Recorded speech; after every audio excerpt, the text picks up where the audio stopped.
Drink beer, it's good for you.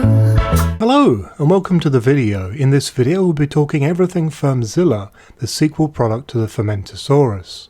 As much as I have used this already, I'm not ready to give my final verdict on it without testing it further, hence why this is a preview and not a review.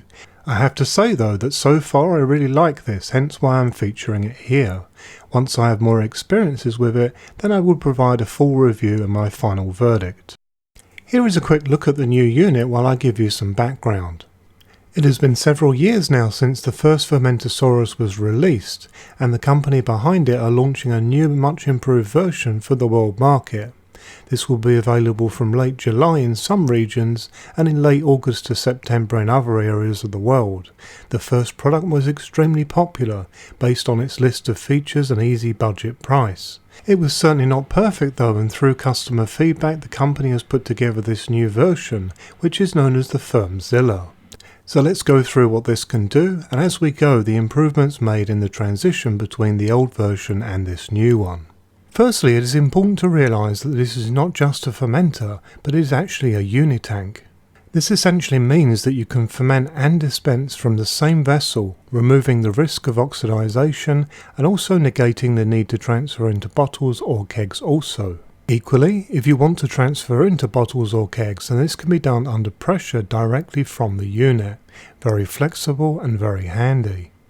Within this design is the means to ferment under pressure and also carbonate at up to 35 psi or 2.4 bar, meaning that whilst your beer is fermenting, you are also on the way to creating carbonation. The question still remains if this will be enough carbonation for you, of course. It really depends on what the beer style is and your taste preference. If not, then you can add a CO2 bottle and pressurize it more until it is. Please do note the maximum working pressure suggested by the manufacturer. It is true that these are pressure tested in the factory at higher levels, but this is only to ensure safety. If you do choose to go higher than the recommendations, then you of course do this completely at your own risk. Let us now look further at the features and improvements of this new Fermzilla. The top lid of this unit is very multifunctional. This represents a total redesign, and the mouth and thus lid are much wider on this new version. The lid itself is screwed into the mouth, and then this second piece locks it into place, ensuring that it is totally airtight. Naturally, this is totally essential for the functionality of this unit. There are two ports on the top lid that can be used for an airlock or posts that support standard keg fittings, so that you can connect serving taps, beer guns and CO2. There is also a pressure release valve as you would expect on such a product. This unit includes this 3-piece airlock shown here, but it is clear that other airlocks including the Plato also fit it. Once your fermentation has finished, this serving hose can be tapped onto, which has a float, ensuring that you are always pouring from the top of the beer rather than the bottom.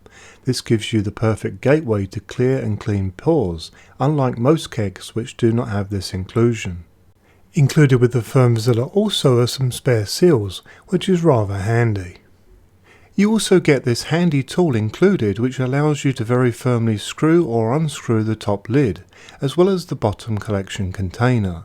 The inclusion of this is a very nice thought. Here is a closer look at the bottom collection jar and the butterfly valve, which certainly look and feel very sturdy. This bottom container is 1 litre in size, which is double that of the old model, and this one is more than happy with boiling temperatures also, should you have an application for that. This gap shown here is clearly much larger, and the whole thing is better made than the first version. This can be used for yeast cultivation and also extra additions like dry hops, essences and other things to further flavour your end beer. A really smart and useful feature is that all of these additions can be added without also adding oxygen. You simply attach the correct post to the container and you can easily purge it with CO2 before opening the butterfly valve. It has to be said that having your hops at the bottom is the best place they can be, because these oils will naturally rise throughout your beer, as this is simply how oil behaves in liquid. By introducing them at the bottom like this, you will also get a great mix faster. This white lid for the collection container is also included within the box by standard, and further containers can be purchased for very reasonable prices, which also includes this lid. Very handy. Part of the redesign is also an improvement on the size. Here they both are side by side. Do note that this is by no means representative of the size differences. I will come to that soon.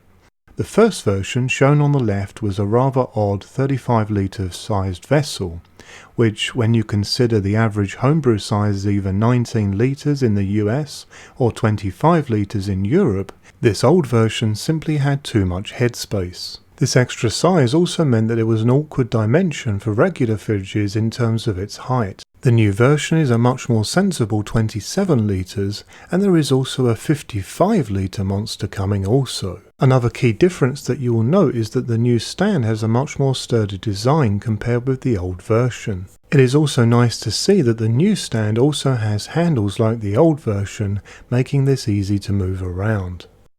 In terms of size, here are the dimensions of the new unit.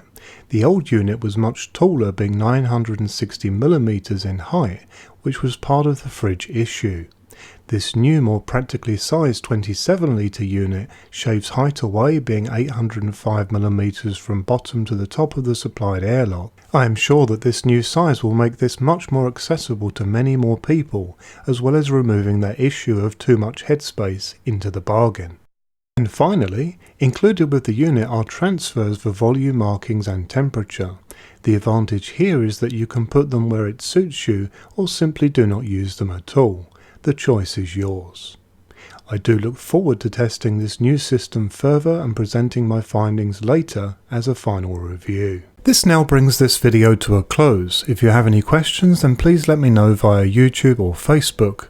I do hope that you found this video to be useful, interesting and enjoyable. If appropriate, then please like this video on YouTube, and if you've not done so already, then please subscribe. I regularly post new content. Happy brewing!